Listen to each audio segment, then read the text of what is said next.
Așa arată o zi din viața noastră. Noi suntem Carmen și Milan, iar dacă vrei să faci parte din povestea noastră, urmărește-mă. Dimineața, după ce am făcut la Milan să mănânce iaurt cu fructe de pădure și cereale, am fost la o prietenă, m-a așteptat cu micul dejun și o cafea. Am niște prietene atât de faine.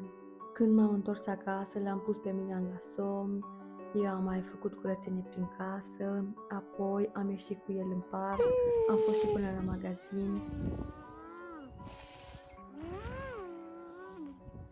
De fiecare dată își dorește să mă pun și eu pe hintă. Mi-am mai jucat pe acolo, a fost și o fetiță cu care s-a jucat.